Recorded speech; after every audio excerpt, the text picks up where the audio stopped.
Economists usually talk about type 1 error and type 2 error. Type 1 error is when you do everything right and it went wrong. Type 2 error is when you do everything wrong and it goes well.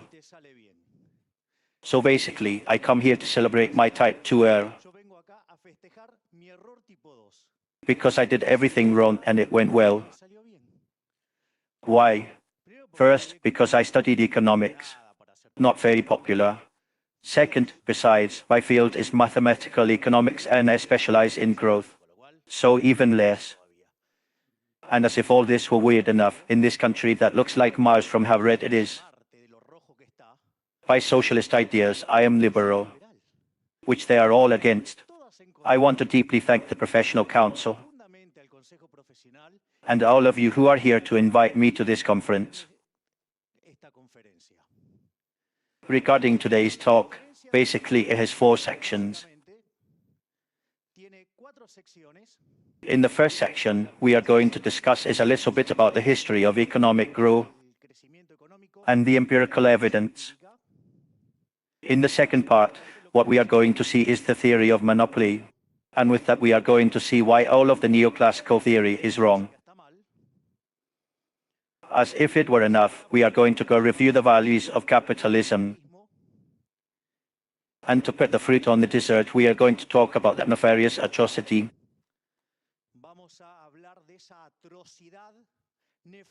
That sinks this country, which is called social justice. So you either have the first film of the presentation, which obviously is my hero, Adam Smith. And those who know the photo is the other way around. But I took the trouble to look to the other side. So it gives the back to all the other impresentables that are on the other side. Thomas Malthus and his marginal performance of growth. Recall Mr. David Ricardo getting into the problems of distribution. Recall the slip of John Stuart Mill saying that production is independent of distribution.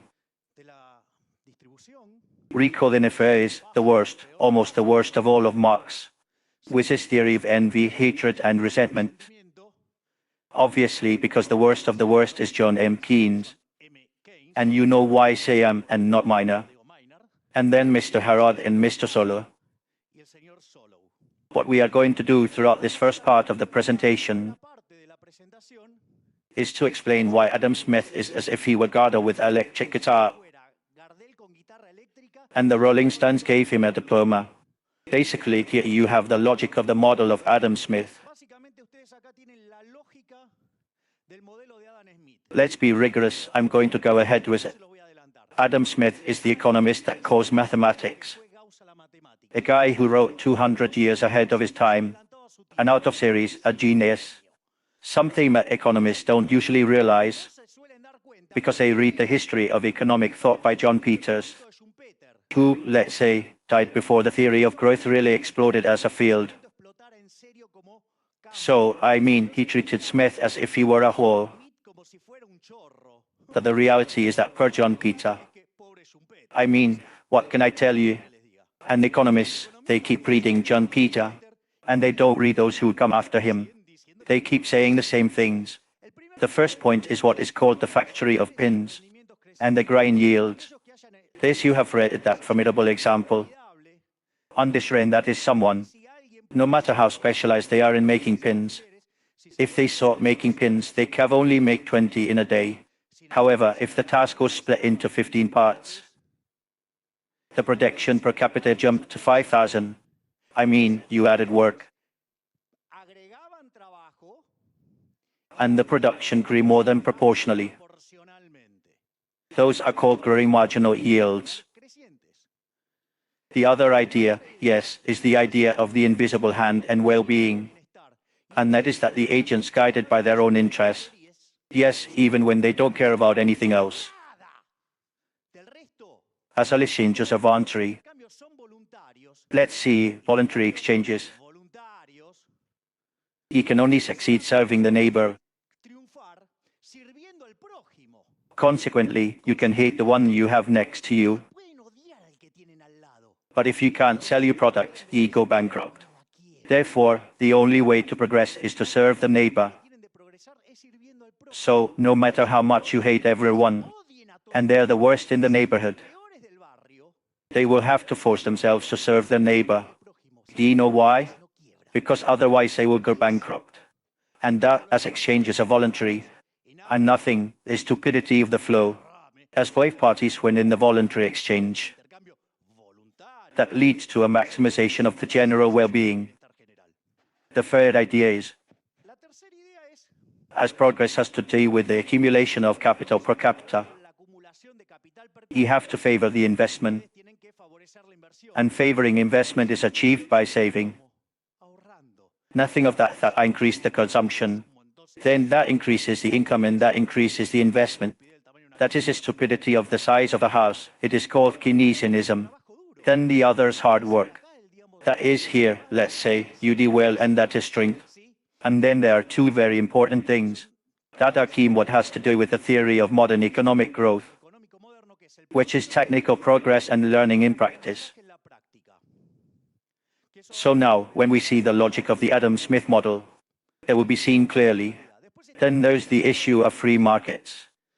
Let's say something that here is not seen. Because we have the state everywhere. And since we have it everywhere, the investments are not rational. And clearly we have a monstrous bureaucracy. But did they not find out that there is a position in the Ministry of Modernization of the State that has 45 words? That is the size of the bureaucracy. Obviously, the intervention according to Smith should be minimal. Security in justice, that is my preferences. Let's say it was not so, it was not. It was a classic liberal Adam Smith, not a monarchist, but, well, and the metallic money obviously has to do with the fact that the government does not have the ability to make money, because basically there is a way to charge a proportion unlawful taxes, which is a robbery. And there you have the logic of the model of Adam Smith. Supposing we start in year zero. What happens here? You are learning by doing, they are learning in practice. And as you are learning, what happens to productivity? It goes up. And once you start to get your hands dirty, what happens to you? This is how Adam Smith describes it. Technical progress appears. What is the way of producing more, working the same? Or producing less, the same thing, I mean working less. That is where technological progress appears. Adam Smith in 1776, he started 10 years before writing this. A Guy Olive series. Back to learning by doing, back to technological progress. I mean, what you find is an exponential trajectory of the per capita product. Interesting rate. Well, that is a beautiful world that Adam Smith described. In fact, as always, the bad vibes always appear, the pessimists. Then Mr. Mathis appears. Yes, forever in Mathis, because, I mean, he was a priest. So, Mr. Mathis says something that seemed interesting, which was,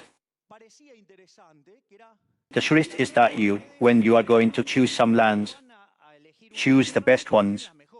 So, those who come after you, what are they going to choose? And those who are behind, that is, their worse, with which marginal performance is decreasing. Yes. So, as you put in more work, productivity rises, but less than proportionally. This is why it has that format. And on the other hand, Mathis spoke of the sex passion. And basically, what he said is that as the per capita product grows, people reproduce more. So, what happens? The model finds a balance at this point. So, what happens? If for some reason people have more passion and they do not take care of themselves, and specifically in another way, what happens? The production grows, but it grows less than proportionally. And there appears the iron law of wages. That is not enough to feed people. And what happens? They die. So the amount of population stays flat. And if they are below that level, productivity is high, then there is enough to eat. Then they are eager, vigorous, they reproduce more, and they are stuck in Mathesian trap. That is a world without a hope. A world without hope. And every time there was an improvement, the issue of the sex passion was any increase in productivity. By God, you always end up with the same amount of income per capita. And in fact, in Malthus's vision, it was that by the time the population of the world reached the 1 billion inhabitants, there would be massive famine and we were all going to die of hunger. In other words, the limit was 1,000 sticks. So, as far as I can understand, like Adam Smith, what comes to mind when I think Malthus? As Friedman said, first, the data. So, let's see the data. You have here the evolution of the GDP per capita from the year 0 to the year 2000. I tell you that the GDP per capita in those 2000 years multiplied by 12.9 times. And in the last 200 years of those 12, they explain 9. A moment from which, in the year 1800, when population multiplied by 7, that is, the GDP in the last 200 years multiplied by 63.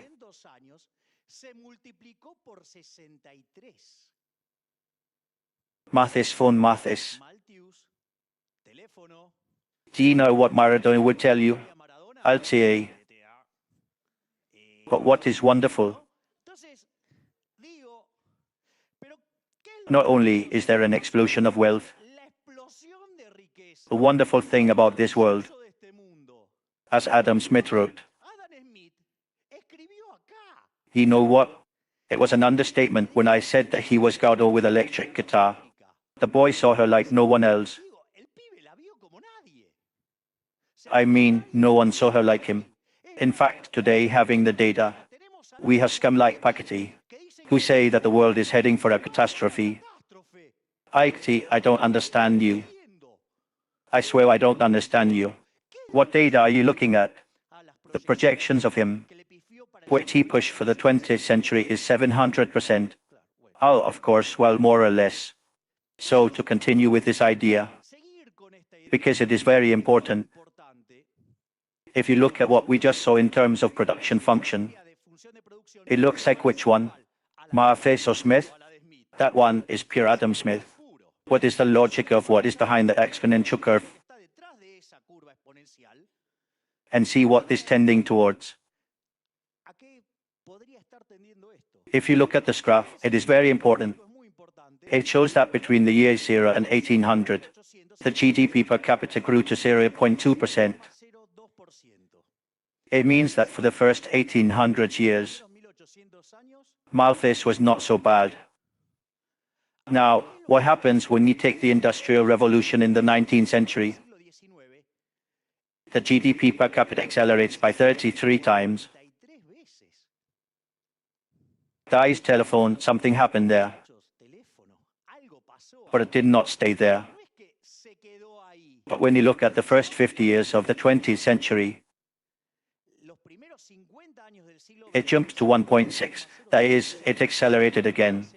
And when you take the second 50 years, it accelerated again to 2.1.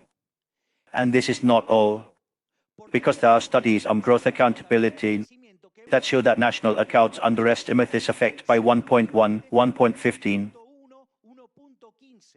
That is, the world did not grow at 2.1, it grew at 3.25. Per capita income grows in the 21st century. In reality, should be modified to 3%. But if I add the underestimation of national accounts, I'm at 4.2%. What does that mean? It means that despite the fact that I'm seeing that growth accelerates, That growth is showing a clearly exponential and growing behavior. It means that if I take 4.2% and something and raise it to 100, that is, I do not accelerate growth anymore. I do not accelerate it anymore. Let's say nothing more happens. That is, I only keep it. GDP per capita over 100 years would multiply by 60 times. This means that in a century we would achieve 4.7 times more than what we achieved every 20th century. Where is the Greek catastrophe? What is Piketty looking at? Apart from lying about the data, apart from making gross mistakes in its construction, apart from that, all the bad things he talks about are predicts. And apart from that, the measures of inequality are poorly constructed.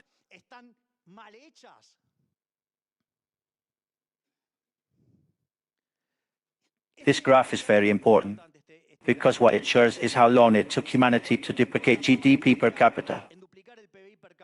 So we have almost 3,500 years. Beginning with the Industrial Revolution, it takes 107 years. Then it falls to 65 years, then to 33, then to 23. And obviously the number is getting smaller. This is also very important.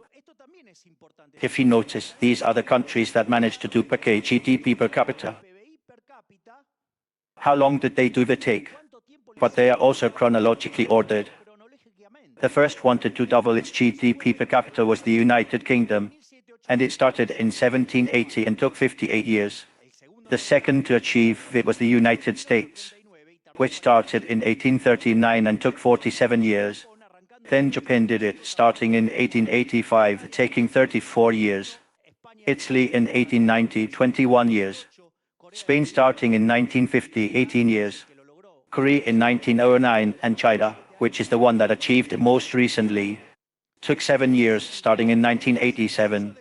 This means that, in addition, the process of growth is accelerated, and that the duplicating of the GDP per capita is increasingly fast. And it has to do with something called convergence. And apart from all that, the other day at a meeting of economists, an economist, supposedly very experienced, took very important positions, saying, now here what you have to put in the center of the scene is poverty. He is a Brit. He's a Brit. The natural condition of man, until capitalism arrived, was poverty. 95% of the population of the planet live with less than $1 a day. That is, a natural condition of man without capitalism is to be poor.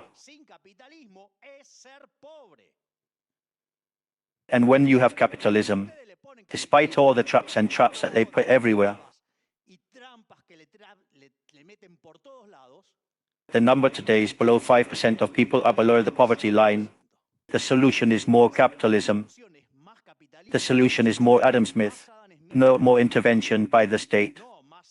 That's all it's going to do is get us involved. But as we'll see that later.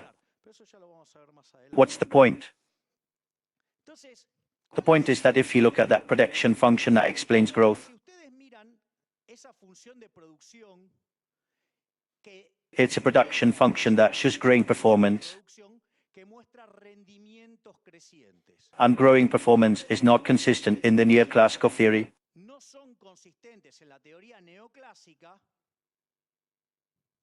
With monopolies, with the perfect competition. In other words, they actually explain the monopolies. And the vision that one gets from a monopoly is that the monopoly is bad when one studies microeconomics. So the point is, how could something that took so many people out of poverty be bad?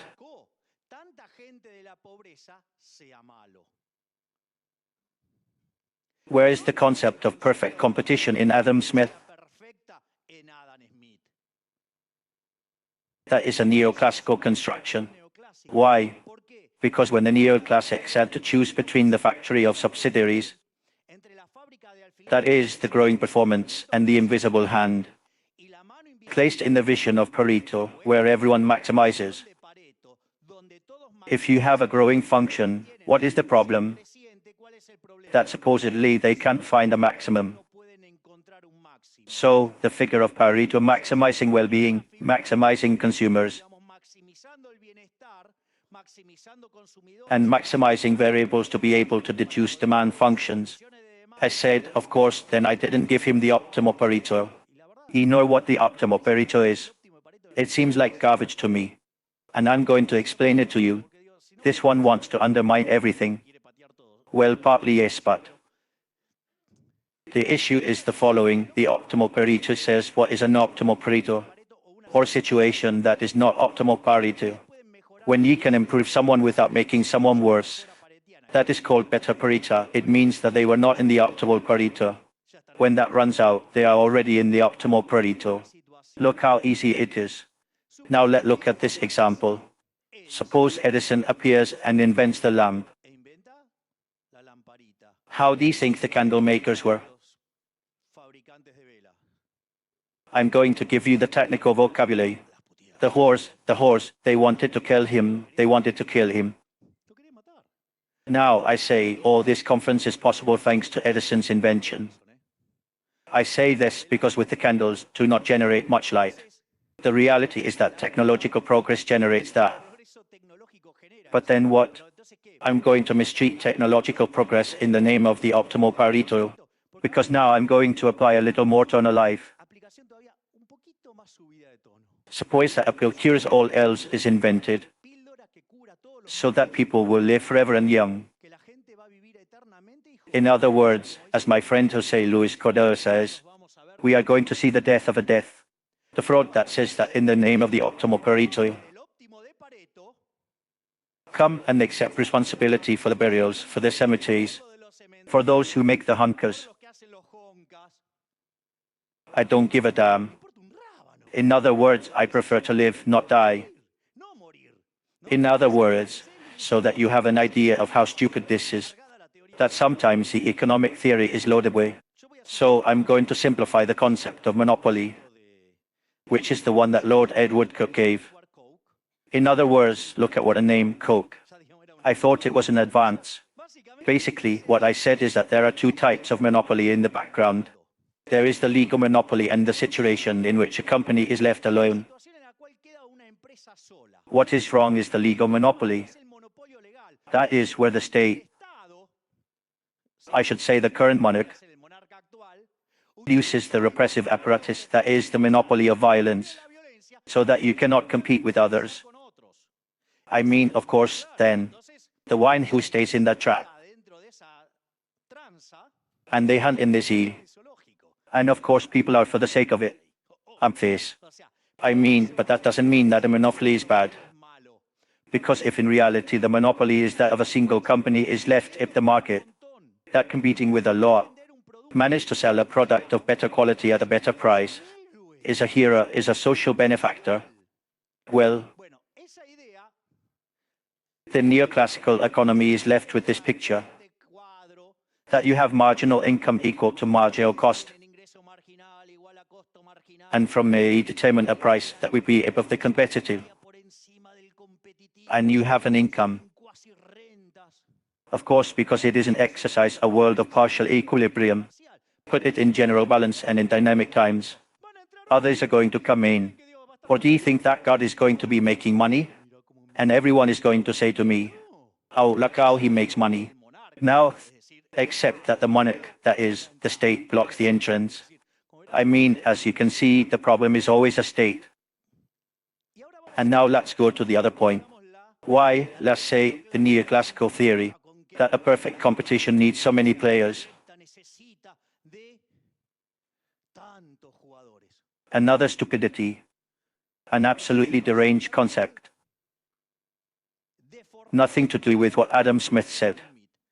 What is interesting, this graph shows it perfectly. You hear of what is called the optimal number of plants, and depending on where the demand cost is, it is going to be the number of plants that you are going to have. So what happens?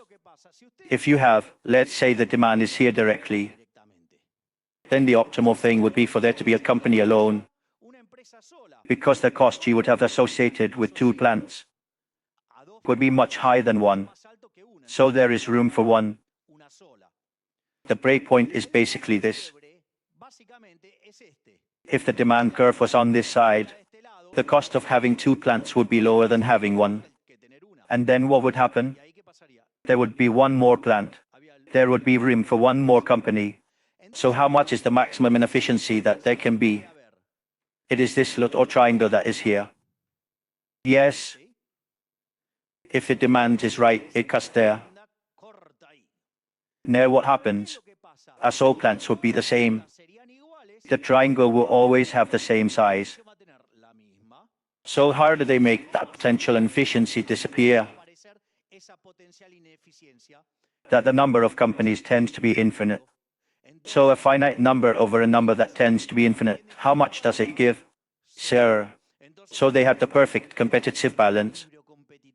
In other words, nothing to do with reality, nothing to do with what makes sense in life, but a pure mathematical structure to be able to have the optimum for this, which we saw was crap. In other words, it is absurd. And as if all this were not enough, it is assuming a production function that flows behind the data because today it was given to me to be elegant. What is interesting, I say that within the neoclassical logic there are authors who have corrected this, which is the case of Bomo, by putting the curve of average cost in the flat background that allows free entry and exit and generates an optimum result of Pareto. Again, even when there was only one company. But again, the problem is the optimum of Pareto. Look, by embracing the optimum of Pareto, all the disasters I shared with economic theory for something that is essentially corrupt. So let's go to the one who has it clear. I'm going to tell you the anecdote. Let's say I was a recaster neoclassic. I gave more than 20 years of micro classes. So I was familiar with these issues of growth and I said, but if growth is good, it brings people out of poverty. How can monopolies be bad? So I was desperate. So I ran into the Austrians. And there I ran into this man called Marie Newton Rothbard. You will never hear about him. I warn you, never. Because all institutions are centers of indoctrination that create Marxists. Never when they talk about von Mises. Surely they will think that he is the new Dutchman, not a guy who is great, because Rothbard is the heir of Mises. So I read an article translated by Alberto Benitez Lynch, the great father, Alberto Benitez Lynch, son, which is called Monopoly and Competence, and which is in a book called The Man, the Economy and the State. I warn you that in the first 2 volumes, Rothbard is a monarchist in the 4th, which is called Power and Market, and it is a pleasure to be an anarcho-capitalist. But I see details. What is happening here? The first is the idea of free market or intervened market. I do not care about the number of agents. What I care about is whether or not the systematical coaxing entity that has the monopoly of violence, which is called the state. Then there is the issue of monopolies, provinces, and substitution. I mean, what good is it to have the monopoly? A saline keeps in Antarctica? Not at all. But suppose I do not use such an extreme case. I'm not going to use a few more minutes. But then, let's say, what's going on? Can I substitute? We've already seen the issue of the optimal and Pareto. And another thing that also represents a problem has to do with the issue of the inputs. Because in reality, if I am a single operator in the market, I'm going to everything the same. You know that the price of the inputs are going to rise, and the benefits are going to fall. Something is going to fail, surely. But also, the other thing you have to take into account, that the case where an agent controls everything, that already existed. It was called communism and it ended badly, because it could not do economic calculation. So, if a company, for some reason, starts to grow shamelessly, the process itself will abort it, because it will not be able to do economic calculation. And then, obviously, all this logic of envy and hatred and resentment are the benefits of the monopolist. What can the monopolist do with the benefits? he can save it. If he saves them, what does he do? He becomes an investor in another sector. He creates work and he comes to another sector. What can he do? He can reinvest it, with which he is going to generate better products at better prices. He is still a hero. He can consume it, with which he generates work in another part of the economy, where he is consuming. Look, it's a fucking escape. It's a capital escape. He raises the price of foreign currency. He assigns the resources to the transferable sector of the economy. In fact, it's so fucked up. It's so fucked up that he grabs the money and puts it under the ground. Look how fucked up he is. He's a bad guy. They are going to lower the prices. That is the whole benefit. That is to say, to not fall into the fallacy of what is not seen, which is what the Keynesians always fall into, right? So, let's go now with the values of capitalism. First point, you know what? There is something that a left wing cannot stand. It's the data, because the data destroys its narrative. Look, those economies that are free grow more than twice as much as those that are oppressed. In fact, the GDP per capita of countries that are free is at least 8 times higher. Moreover, the left wing always speaks of the most vulnerable. The most vulnerable live much better in the countries that are free. They're 11 times better, and if you look, not only are they better than the most vulnerable, but they are 2 times better. Then what is the GDP of the repressed countries? In other words, they can't do anything. In fact, poverty is 24 times less. And as if this was not enough, people live longer. In other words, what is the point? Because the evidence in PICA takes it into account. In other words, because you are all very young. And in the 1989 something happened. Something fell that was called the Berlin Wall and crushed the left wing, not the capitalists. And when it crushed them, the truth appeared. They were poor. It was a failure economically, socially, culturally. And as if this was not enough, that murder system killed ever more than 100 million human beings. In addition, socialist scum are the champions of human rights. Houston, we have a problem. What are the institutions of capitalism? There are two that go hand in hand. You can see it in my article today, which is more in depth, which is private property and free market. In other words, if government can appropriate the fruit of your work, what are you going to work for? Obviously, what do you want the fruit of your work for? Either to enjoy it or to exchange it with another. Hence, free markets have voluntary exchanges. In other words, because without voluntary exchanges, if the government is there and does not allow you to make voluntary exchanges, then you will not produce either. Because what do they want it for? To have it and not use it is the same as not having private property, with which they go hand in hand. The competition is not the perfect competition. The competition is free entry and exit. That the monarch or the state is not blocking free entry and exit. The division of labor. Did you see when they grab and say that's stupidity? No, because they are going to invade us from the outside. We have to close the economy. Okay, let's take an example. Let's close the economy. And if it's good, why don't we close it in Buenos Aires? And if it's so good, why don't we close it in the federal capital? And if it's so good, why don't we close it here in the micro center? And if it's so good, why don't we close it ourselves? You start to think how miserable life would be for each of us if we had to make our own shoes, our own socks, our own clothes, our own underwear, our own clothes. It would be the world. That is, we would live working to have bad quality goods. That's the magic of the division of labor. Obviously, with the division of labor, as you are going trade with your neighbors, that is, if I am going to produce shoes and you food, I better take care that you like my shoes, because otherwise I am going to die of hunger. As Bashar said, where there is trade, bullets do not enter. That is, there is none of us stupidity of spell. It is social cooperation. Why? Because both win. Both are going to have more cheese and they are going to have more food. So, where's the problem? I am going to continue with this because otherwise we will not finish. So, let's go to the part of inequality. Because then, what is the problem with capitalism? Is it deeply unequal? I'm going to tell you, no, capitalism is fair. It is not only more productive, it is also the only system that is fair. So you will say, how can this be? Well, the first thing we have to do, as Friedman said, the data first. What happens with the distribution of income in the world in the last 50 years?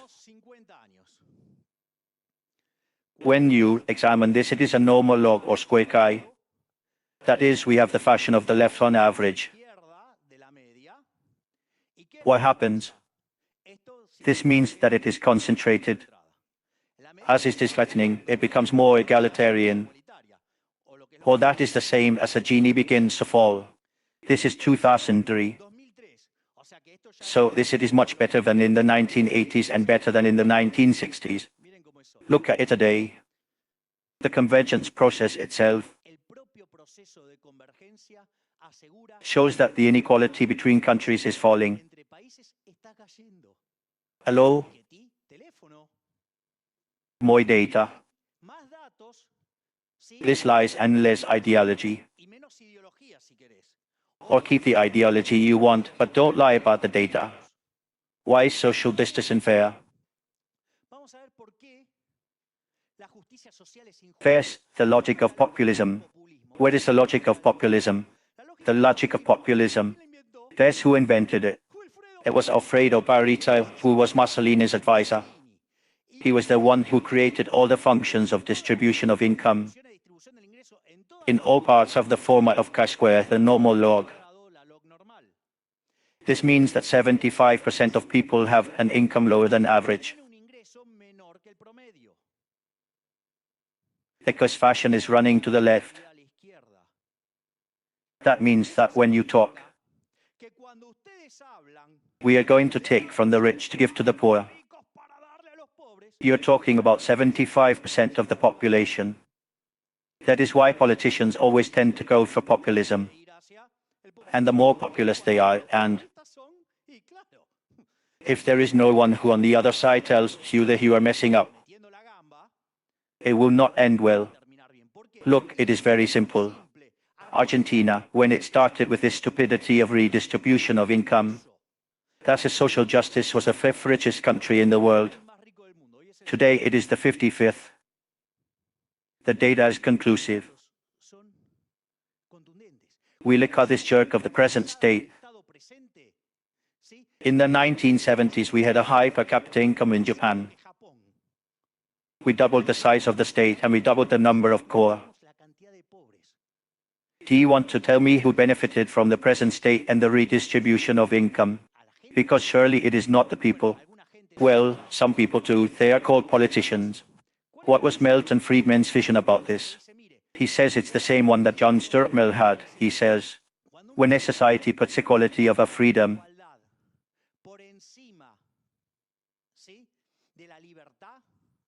it does not get either. Now, when a society puts freedom above equality, it gets a lot of both. So what is the point? This has to do with two things and basically with two values. I ask you a question, some of you who are here. Do you think it's wrong to believe in equality before the law?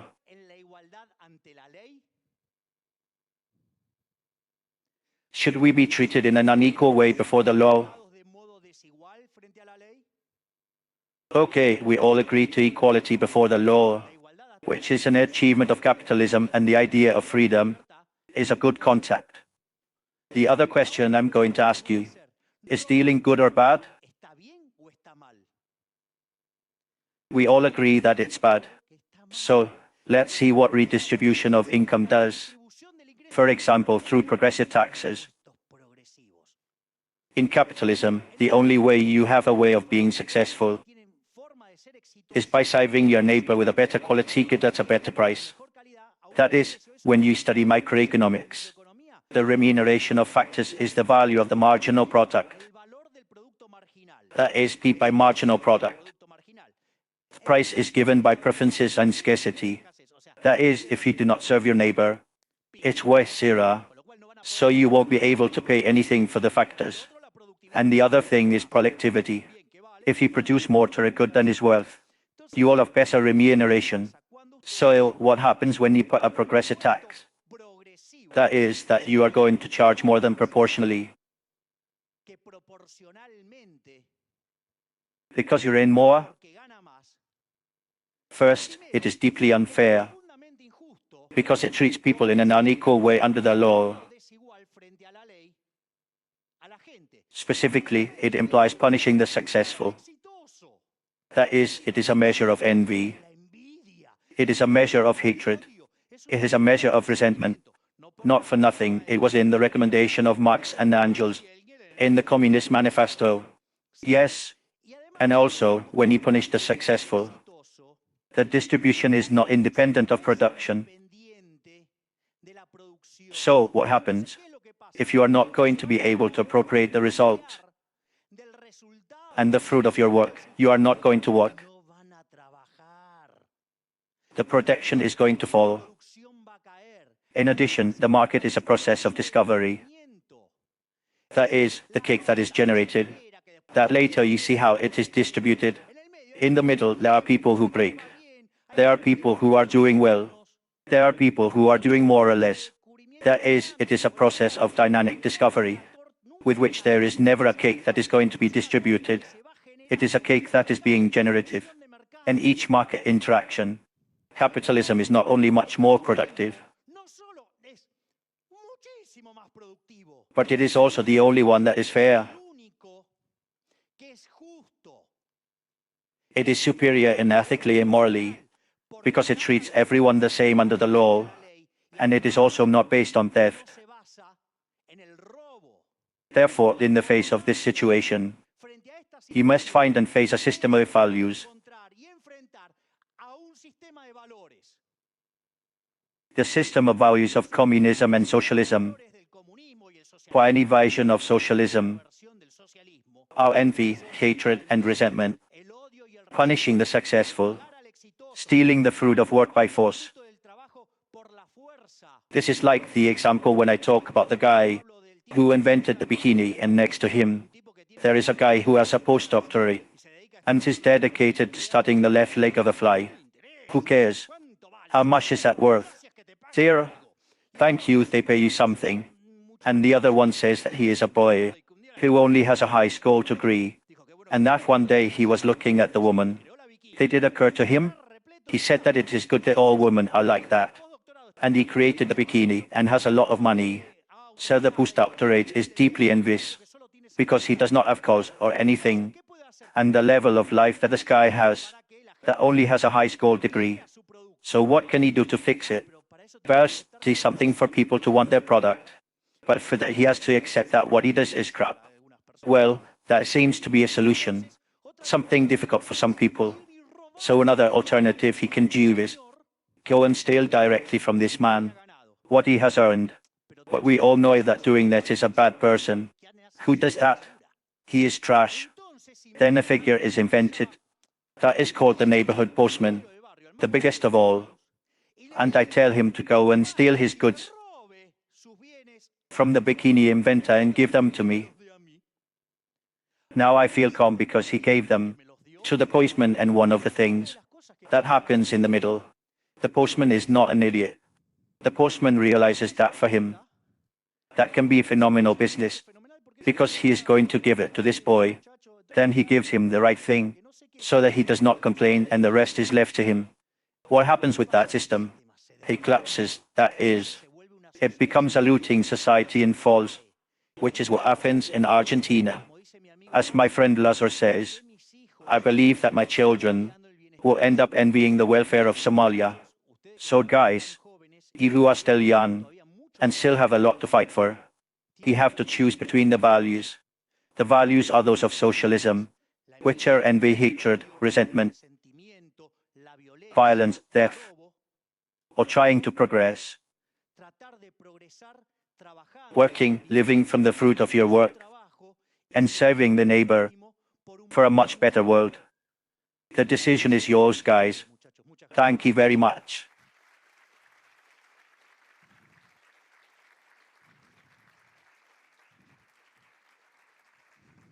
Thank you, Javier, for the millennial journey at the history of capitalism.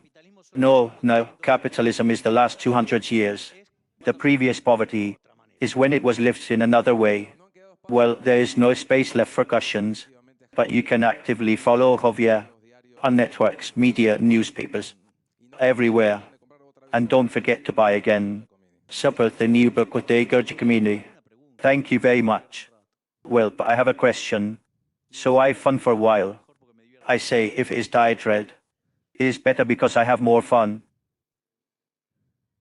Are there no questions? Please. But obviously. There you go, that is included. That is a yes, always. Any other questions? Selfies too, so there are no more problems. Yes, please.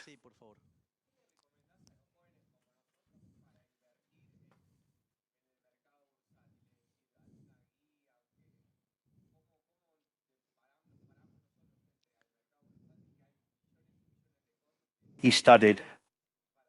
No, but you study the KPM model of Markovits. Well, it is a portfolio model, but it also has a substantial financial theory. And with that argument, there are some questions that I would like to ask you. Well, at the moment, there is something called Sharpe ratio, which is the return that you get from the net portfolio of the risk-free over the risk. So, when you study the financial theory, it shows you that no portfolio can beat the market wallet. And Warren Buffett himself challenged the 10 best portfolio managers in the world who said they were the best, that they would beat him. And he was only going to buy S&P 500, that is, he was going to buy index. Guess who was winning? Warren Buffett. In other words, the theory is not written by the divine button. I mean, a lot of theory has to do with empirical evidence. There is also the Keynesian garbage, which is a pamphlet. In fact, the general theory, which is where we are indoctrinated by almost all economists, is a pamphlet written for messianic and corrupt politicians. But that is the bad part.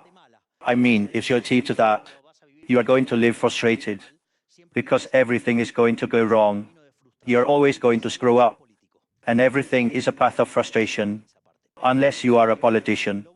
And although it was Wilkins Ballum, his theory is that the theory of market equilibrium that arises from the theory tells you to buy an index.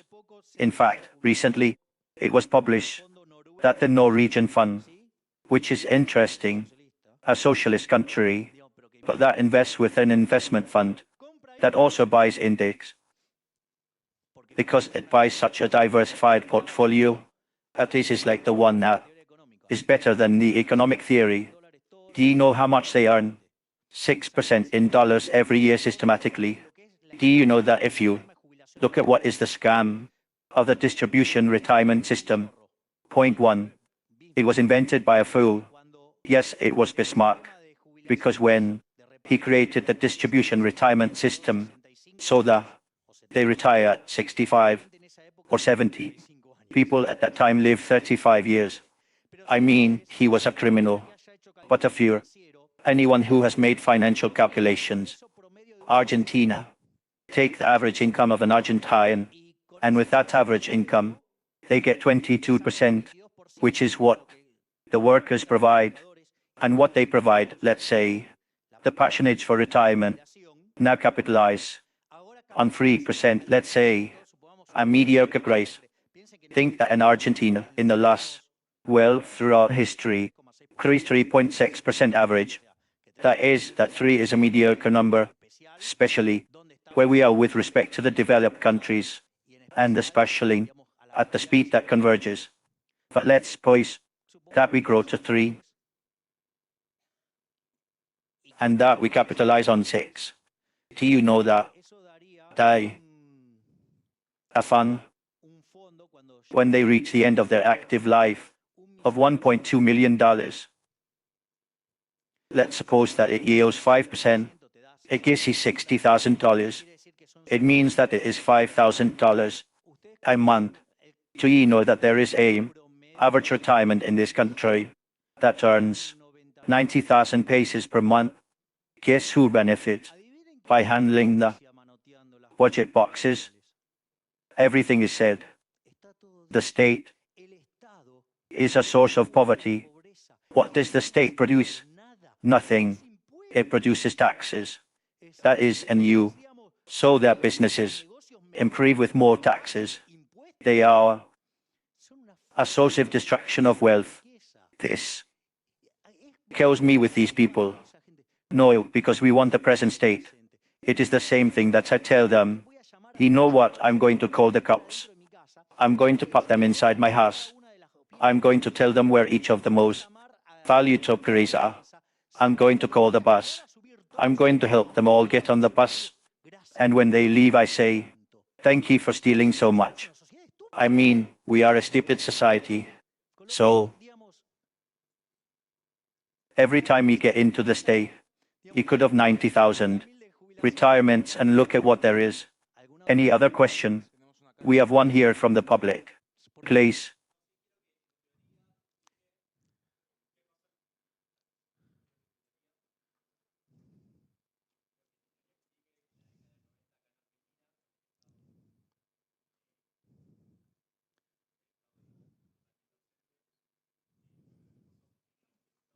No, well, you can agree. No, let's say the problem is that the data criticism, that is, there's a joke that is not mine. This is from Gerardo de la Polera, Ergine, and Betsikers, that measures something called macroeconomic pressure index. So, people, so you're disgusted. Measures that the best government in history was the first government of Menem, and the third is the second government of Menem. I mean, and I clarify, the government of Menem was not liberal, and I'm going to explain why. First, because for liberals, prices are sacred. Get in with my old lady, but not with the prices. Then it is a mechanism of signal transmission. You know what? There was a type of the exchange intervention of the central bank. Serious liberals, we are party members that eliminate the central bank, because when there is not, you know that. Argentina, I ask you a question. Could someone tell me when Argentina was born? Because the central bank appeared in 1935. That is, Argentina existed before 1935. And then, how did we live without central bank? Do you know that inflation in that period was 3%? Then came the central bank that was created by my name provincial, another, let's say, conspirator called Pindo, grandfather of someone they should know. And when the central bank was created in 1935, it was mixed, half private, half public, and the inflation rate jumped to 6%. But in 1946, we created the National and Popular Central Bank. We nationalized it. The average inflation was 150%, and if they take out the period of convertibility, it was 170. That is, every time the state gets into something, people's lives are ruined. That is, they broke down a provisional system. They filled us with the shit of inflation. We were the 5th richest country in the world at the time. 1035, 0, 55, 29,000, 0, 55, 31,000. Today we have a huge state because, in addition, during the convertibility, basically what was done was to make a set of privatizations, but the weight of the state was getting huge. That is novice. Big is now that we have the highest tax pressure in the world, because if we take only what is in white, the tax pressure is 67%, because if you received $100, the employee needs $167, with which state got $67. And when you go to buy something with the $100, you get $50. That is from the $167 that you generated, you got $50. Look how nice. The present state is a machine of impoverishment. It makes you have a third of the income we created. Continuing with the present state, that's how we end up in Somalia. Any other question? And the more red tape, the better. Hello? Could you not create a product that could be sold to more people and sell it? Then capitalism would propose that they die of hunger or generate more insecurity, because they would have to go out to steal. If you agree with that solution, what would you propose?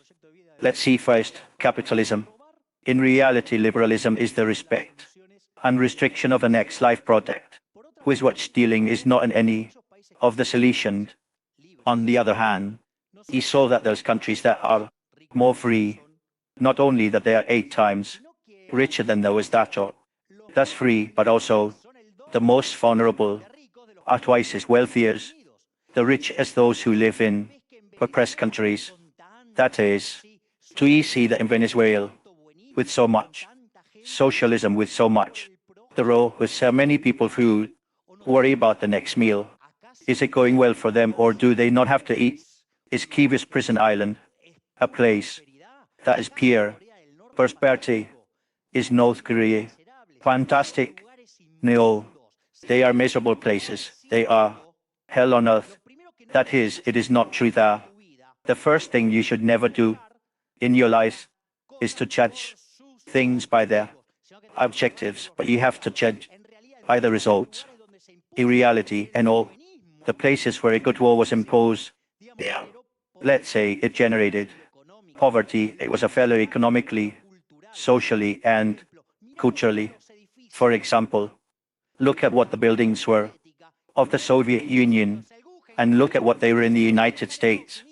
The Guggenheim was built in the United States, not in Russia, which were all square buildings, gray, and without a window. The manifold was invented on the side. So that's not only were we more productive, but it is also the only system that is fair, because what you are proposing to me is charity at gunpoint. That is, you know what? I'm going to put the revolver to your head and take your money to give it to someone else, because from the armchair, I think it's unfair what you have. And who the hell am I to steal from you and decide who to give it to? That is socialism. Distributive justice is robbery, and if you are truly worried about the poorest, give them more capitalism and there will be more goods at a better price and high salaries. That is, the only way to get out of misery is capitalism and hard work. That's all, guys. They say it's the last one, but if there was a hard one, I would appreciate it. Do you have a hardy one? Come on, give me one more. Just one more question. Please, let's do it for the public. Go ahead. Lies. Lies. First, the highest tax rate in the world is in Argentina. 67% we are tax slaves. You're a political corporation, parasitic and useless. Point 1. First, the data. I'm going for the second one. Do you like the Swedish model? Politicians masturbate about the Swedish model. Do you know why? Because they say our tax pressures of 75%, and they're embarrassed because they are thinking that they're going to suck off a portion of that. So, Sweden, I'll tell you something. Sweden began to be developed by installing that garbage called the welfare state. and with the welfare state. And Islam de quote, when is low, that when the GDP increases the weight of the public sector, more because they are rights, as if they were free, that someone has to pay them. They brought the tax pressure to 75% of the GDP. That's what excites politicians. The 75% of the GDP. Do you know what happened? It broke. It broke at the end of the 80s. It bankrupted. Sweden bankrupt. And from there, the Swedes began to make pro-market reforms. They are among the countries with greater economic freedom. The weight of the public sector is below 40%. And I tell you, some goods that they provide. For example, education is with the Milton Friedman voucher system. Can you imagine how many institutions receive a voucher because a society decided to have education and you go to the institution that you want, not to the centers of Marxist indoctrination, because there is no way that the one who does not have resources can choose another one. Look how fairy days now, but that was invented by Milton Friedman. It is not a solution of the Reds. It is not a solution of the Martians. They see live on the red planet because of the Martians. So, the Scandinavians is the lie of the politicians to keep getting drunk. Let's go to the case of Norway. Norway was a miserable country. And they found that they had all. They were racing for a company in the United States to develop Romanchu. And the money the government earned are administered with a pension fund that is in the United States with capitalist criteria. You know what? Start buying the publicity of stupid politicians, because the only thing you do is to validate a lie, that the only thing it does is to impoverish people, and you are going to be worse off, and your son is going to be worse off than you, and your grandchildren are much worse off. So escape that lie. As Friedman said, first the data. Data kills a story, and no yes at all.